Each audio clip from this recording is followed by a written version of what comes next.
శ్రీ విద్యాగణపతయ నమః, శ్రీమాత్రే నమః, శ్రీ ఉమామహేశ్వర పరబ్రహ్మణే నమః.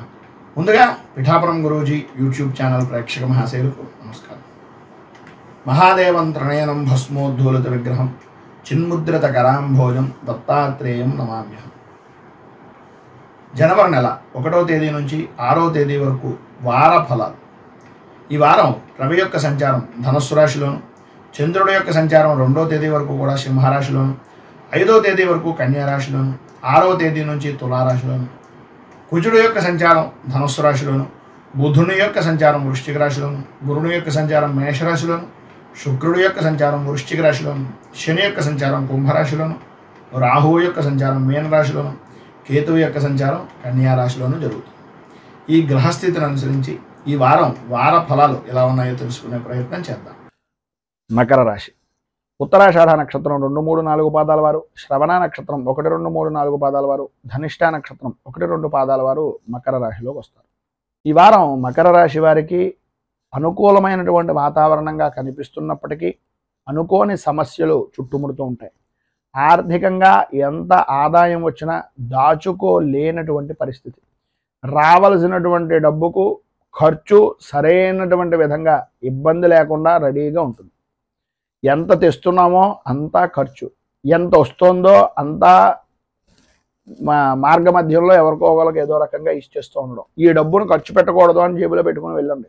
సాధ్యమైనంత వరకు చూసుకొని కావస్తే ఈ వారంలో ఈ రూపాయి నేను ఖర్చు పెట్టకూడదు అని లోపల పెట్టుకుంటే ఆ రూపాయికి ఇంకొక రూపాయి ఎక్స్ట్రా ఖర్చు కిందే ఉంటుంది తప్ప తెచ్చేటటువంటి పరిస్థితి అంతంత మాత్రంగా ఉంటుంది. ప్రభుత్వపరమైనటువంటి విషయాల నిమిత్తంగా ప్రధానంగా సినీ టీవీ మీడియా రంగానికి సంబంధించినంత వరకు ప్రభుత్వ రంగానికి సంబంధించినటువంటి సన్మానాలకు కానీ సభలకు కానీ ఆహ్వానాది కార్యక్రమాలు పలికేటటువంటి పరిస్థితి కనిపిస్తోంది. ప్రయాణపరమైనటువంటి విషయాల నిమిత్తంగా సినిమా రంగానికి కానీ రాజకీయ రంగానికి కానీ ఉద్యోగ రంగానికి కానీ ప్రయాణాల వలన లాభదాయకమైనటువంటి స్థితి కలుగుతుంది. స్నేహితులు మంచి వాళ్ళు కలిగేటటువంటి అవకాశం కనిపిస్తుంది. అయితే ఎవరిని పడితే వారిని ఎట్టి పరిస్థితుల్లోనూ నమ్మకుండా ఉండడానికి ప్రయత్నం చేయండి.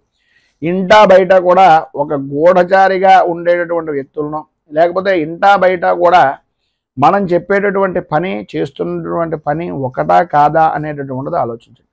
సాధ్యమైనంత వరకు మీకు చెప్పగలిగినటువంటి చిన్న పరిహారం ఏంటయ్యా అంటే, ఇంటి విషయాల్ని ఇంటి గుమ్మం బయటకు దాడుతున్నప్పుడు ఇంట్లో వదిలేండి.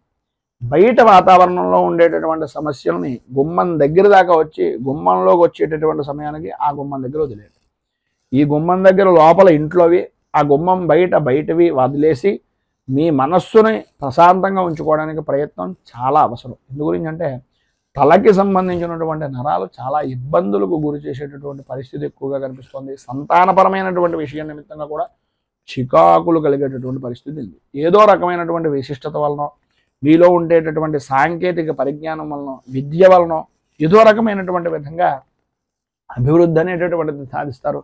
ప్రధానంగా వైద్య రంగానికి సంబంధించినటువంటి విషయాల్లో విదేశీ యోగాలు అద్భుతమైనటువంటి స్థితిగా, అద్భుతమైనటువంటి వ్యవహారంగా కల్పించేటటువంటి పరిస్థితి కనిపిస్తుంది. అయితే ఈ వైద్య రంగానికి సంబంధించినటువంటి వారు మాత్రం కొంచెం జాగ్రత్త పడడం చాలా మంచిది. ఎందు గురించి అంటే అతి కష్టం మీద సానుకూలమైనటువంటి వాతావరణం ఏర్పడుతుంది. వివాదాలు కానీ తగాదాలు కానీ మధ్యవర్తిత్వం వహించడం కానీ సాధ్యమైనంత వరకు దూరంగా ఉండడానికి ప్రయత్నం చేయండి. ఏదైనా సమస్య ఉన్నా, కోర్టుపరమైనటువంటి విషయం నిమిత్తంగా రాజీకి సంబంధించినటువంటి ప్రయత్నాలు ఏదైనా చేస్తున్నా, పరిష్కార మార్గాలు ఏదైనా కనిపిస్తున్నా అవన్నీ కూడా మొదలైనటువంటివి తప్పనిసరిగా పూర్తి చేసేటటువంటి విధంగాను, రాజీ పడిపోయేటటువంటి దానికి ఉండేటటువంటి విధంగాను చేయడానికి ప్రయత్నం చేయండి. అన్ని విధాల అనుకూలత ఏర్పడుతుంది. రాజకీయ రంగంగా అనుకూలతలు ఏర్పడుతున్నాయి. వృత్తి ఉద్యోగపరమైనటువంటి విషయం నిమిత్తంగా సానుకూల వాతావరణం ఉన్న ₹1కి ₹10 ఖర్చు పెట్టేటటువంటి పరిస్థితి కనిపిస్తుంది కనుక కొంచెం జాగ్రత్త పడడం మంచిది. మొత్తం మీద ఈ యొక్క వారంలో మీకు అన్ని విధాలా కూడా అనుకూలమైనటువంటి పరిస్థితి ఏర్పడడానికి, అభివృద్ధిని సాధించడానికి విశేషమైనటువంటి విధంగా రుద్రాభిషేకాది కార్యక్రమాలు, సోమవారం రోజున ఈశ్వరుడు దర్శనం, శివారాధన చేయడం వలన విశేషమైనటువంటి శుభ ఫలితాలను మీరు పొందుతారు అని తెలియజేస్తూ, ఈ వీడియోపై మీ అమూల్యమైనటువంటి స్పందనను కింద కామెంట్ రూపంలో తెలియజేయండి. ఈ వీడియో కనుక మీకు నచ్చినట్లయితే లైక్ చేయండి. 10 మందికి ఉపయోగపడుతుంది అనే అభిప్రాయం కనుక కలిగినట్లయితే సోషల్ మీడియా ద్వారా షేర్ చేయడానికి ప్రయత్నం చేయండి. అలాగే ఈ యొక్క ఛానల్ని మొదటిసారి కనుక చూస్తున్నట్లయితే ఛానల్ని సబ్స్క్రైబ్ చేసుకుని పక్కనే ఉండేటటువంటి గంట సింబల్ని యాక్టివేట్ చేయడం ద్వారా నోటిఫికేషన్లు అనేటటువంటివి పొందుతారు అని తెలియజేస్తూ, రైతు బాగుండాలి, రాజ్యం బాగుండాలి, దేశం బాగుండాలి, జవాన్లు బాగుండాలి అని మనస్ఫూర్తిగా కోరుకుంటూ స్వస్తి ప్రజాభ్యః పరిపాలయంతాం న్యాయేన మార్గేణ మహీమహీషాః గోబ్రాహ్మణేభ్యః శుభమస్తు నిత్యం. లోకాః సమస్తాః సుఖినో భవంతు. సర్వే జనాః సుఖినో భవంతు. స్వస్తి. మేము పెట్టే వీడియోలు ప్రతిరోజు మీరు పొందడానికి సబ్స్క్రైబ్ బటన్ను క్లిక్ చేయండి. అదేవిధంగా పక్కన ఉన్న బెల్ ఐకాన్ను క్లిక్ చేయడం ద్వారా మీరు నోటిఫికేషన్ కూడా పొందవచ్చు.